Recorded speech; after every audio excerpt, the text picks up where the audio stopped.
Nano high power, 140 amps at 90 volts. That's 100 amps RMS. So we have the module with just the pins and connectors. You put your own board here. Or we have the dash Z, which has all the connectors on it. And we can see this is the standard one. It's got all the standard specs. The high power plus is coming out soon. But it's got all the ratings and the safety ratings, good for an AGV application. Let's take a look at the Nano standard. You can see it's the same module. It's just a different power board, maybe a different power control board. So pretty much similar to the specification for the Nano. And there's all the details about like dual feedback and incremental on the motor with Halls and maybe BIS on the load. There's an ordering guide here for connector kit. I'm using the -M for the USB. You don't need a heat sink. You mount the heat plate to the frame. All the heat comes out. And the connector kit's got all the bits and pieces and the stow bypass jumper. That's very useful.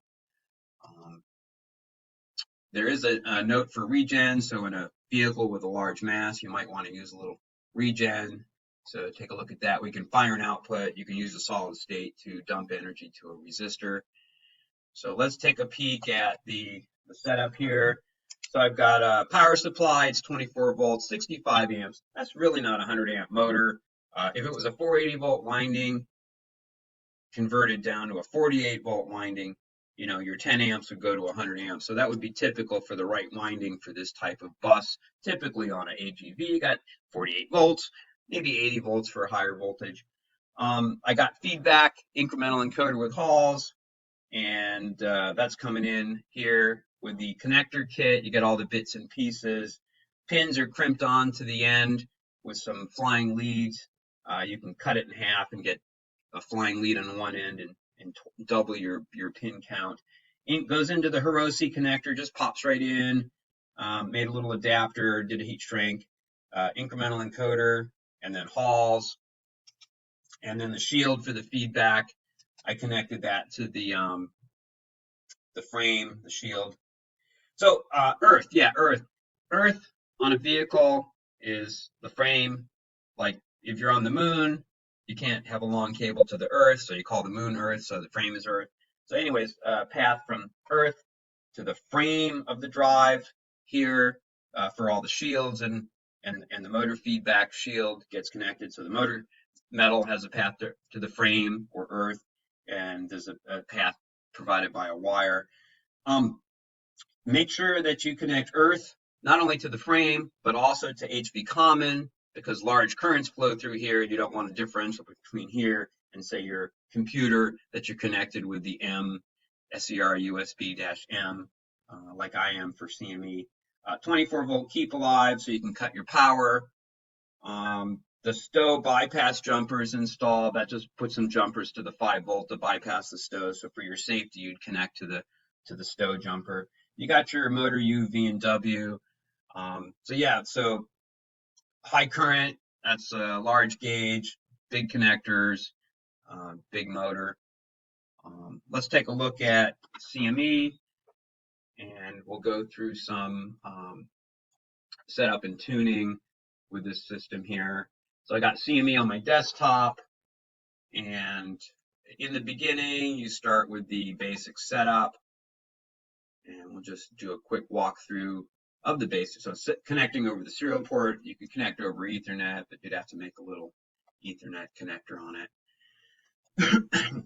Oh, yeah, so there are network connections on the Easy board too. So brushless rotary, typical for a vehicle, incremental encoder on the motor.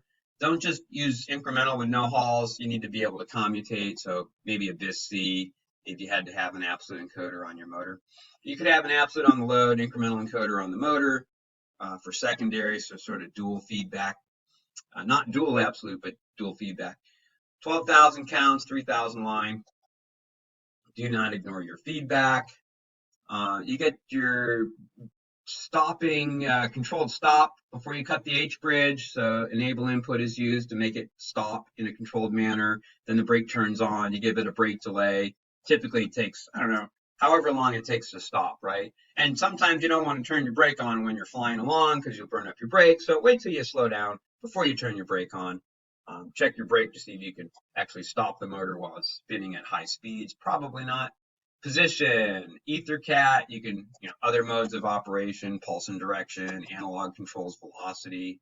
EtherCAT would do CSV, Cyclic Synchronous Velocity. Incremental encoder with Halls gives you a nice smooth commutation. If you just have Halls, trap, of course, but estimated sinusoidal, make it smooth after so many electrical cycles per second. So when you go slow or stop, Halls could be a little bouncy. But typically you have a gear of 10 to 1 or so on your vehicle. We start with the data for the motor, the poles, the peak and continuous torque, the inertia of the motor shaft, could be the load, but just motor shaft is fine. Theoretical top speed. Of course, I got 24 volts and that's 65 volts per kRPM. That's why the currents are going to be so low. Torque constant, inductance resistance for calculating the initial tuning of the current and velocity loop. We say okay to the calculation, and then we'll do some fine tuning. First thing I do, we should phase it, but first I'm just going to do the bandwidth, make sure I can enable the drive, stow bypass in, enable input, no motor temperature sensor. Current loop bandwidth's a little bit low. I like about a kilohertz, so we'll do the tuning ourselves. Could do auto tuning. Everybody should come up with a kilohertz. So looking at the current loop, apply to the current, auto setup checkbox, hit start. Command is perfect, actual is a little spongy. Nice round numbers. Start with 1,000. Looks good. 2,000. Sounds a little better, but no ringing. 4,000. There's the ring. Cut the gain in half. Go for the integral. Try 200. I see a little wind up there, but let's take a look. Double it again. Yeah, too much current loop wind up. We're going to cut it in half. Still see a little bit of wind up in there. I'm going to cut it in half again. And get rid of that. Okay, so that's good. We'll stop, tune by human, and we'll check the bandwidth, but I'm sure it's good. Double, cut in half, and you'll be fine. So look, no crossover distortion. That looks good. 100, 200, 300. We're going to the half power point. 5, 6. So 900 hertz, about a kilohertz, plus or minus a couple hundred hertz. We're not going wicked fast, so we don't need spindle bandwidths for this thing. So that looks good. Velocity loop. Maybe I want to go 5,000. This number, see, that's a safety number. It's going to give us a warning. So I want to go 5,000. Not that I can, but okay, I got the warning. IR drop and use up all the voltage for back EMF. So we're going to tune the velocity loop. Actually, before we do that, we should take a quick peek at the manual phase. I'm going to apply some current, like 5 amps, and rotate the current vector. So the black needle is the current vector. You can see all the Halls decoding. My counts are going up. If I had an offset here for the Halls, then I would see a wicked lag in the maybe forward, and then a wicked lead in the reverse. So that's about 90 degrees. So I'll adjust the offset. You see the red indicator slightly leads or slightly lags, but should be balanced whether you go forward or reverse. Make sure the count's going right. You can look at the motor shaft. It's turning really slow. So just through the electrical cycles, not through the motor cycles. And it's an 8-pole motor, so it has 4 electrical cycles. Good phasing. And now we can tune the velocity loop. So we'll go velocity, settings tab, auto setup checkbox, channel 3, current, actual current. Okay. I'm going to slow it down here because I don't think I have the voltage to go very fast. So bang, bang, bang, back and forth. So when the gains are too high, oh, look at that. So it's using, let me just turn the acceleration down. I don't need to accelerate that fast.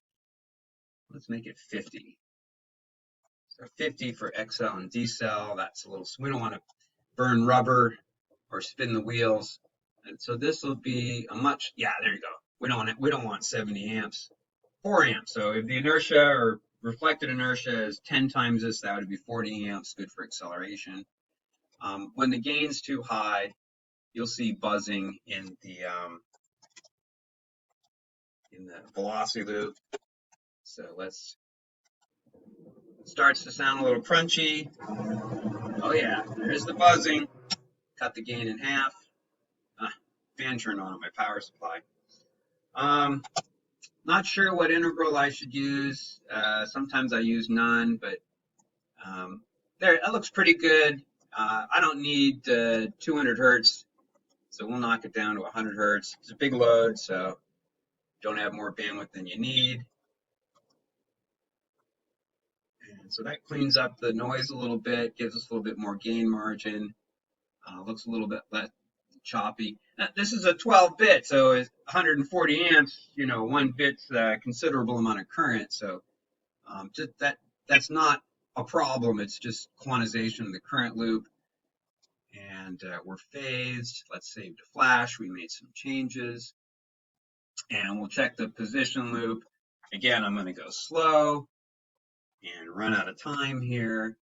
So we'll take a quick peek at the auto setup checkbox. Okay. And profile tab.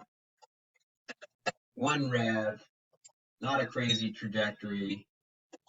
Let's look at current, actual current. So we'll look at the settling time, and I'm going to bring this gain down to 500 in anticipation for a large load. And let's knock out the integral, because what's a couple of counts when you got 12,000 counts at the motor and say a 10-to-1 gear or something. So that's pretty well behaved. Knock down the velocity loop a little bit, plus or minus a few counts while we're moving. That's kind of crazy gain.